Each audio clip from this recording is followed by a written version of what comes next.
running to and fro. I got every place to go. Hoping it turns out to be a wonderful show. Family, friends, cousins, neighbors alike. Everyone's invited. I hope they don't fight.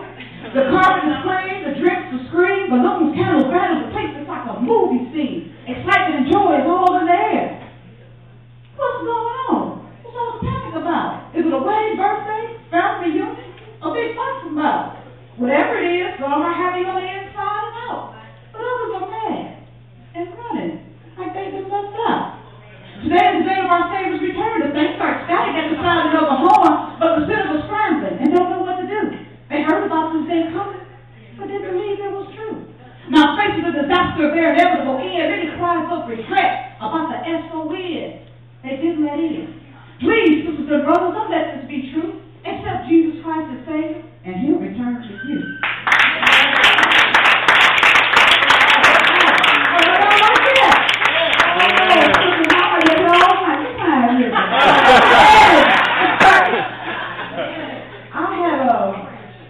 One about this particular piece, and when I saw it online and I saw it in here, the title, I wrote a poem called Mom, and this picture, just for her expression, it reminds me of my mom, and I wrote this particular poem about Mom, so the title of it is Mom, and just have her particular expression and how she looks in mind as I do this one. And the title of this is called Mom. Mom, your exterior seems so tough, but your heart inside is not so rough. You hold how you really feel tight inside, but I know the real deal you try to hide. You love your kids and did your best, but not really sure they appreciate the rest. You try to shield us from your own deep hurts, but it seems they keep popping up in spurts. From my heart to yours, I want you to know, it's because your labor of love that caused me to grow. Jesus was proud He put you on earth. He knew the great talent you would birth. Maybe your life did not turn out the way you thought it should have. But the more we learn to love Jesus, it really could. You're such a blessed woman with lots to give. Through your own great struggle, you will yield to the Master's plan that's so heavily divided. You thought it was over, but you just survived. If you've never heard a word I say, I want you to hear these words today. My mom is true. Your love is fine, and I'm proud to say you are mine, Mom.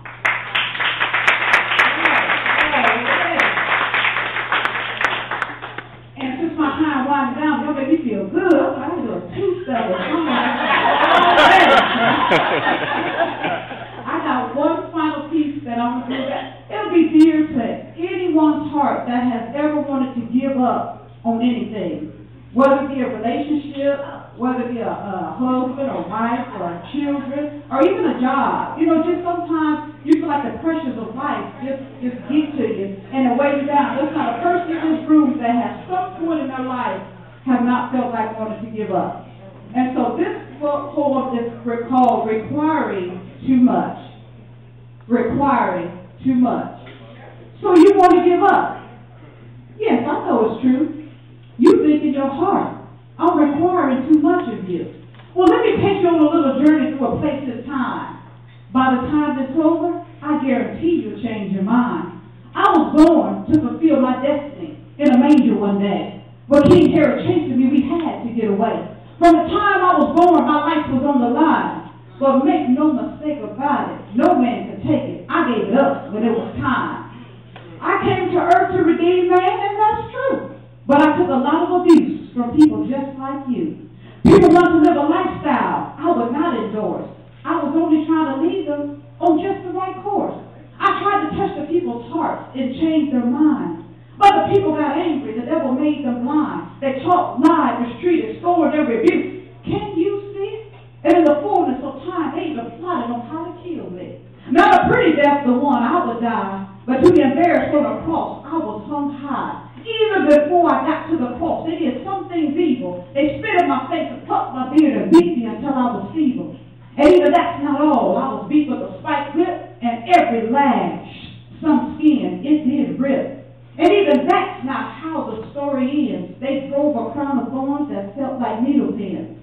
Into my skull they were surely pressed and pressed, until the blood came streaming down, even on my breast. I took all of that abuse, pain, and torture just for who?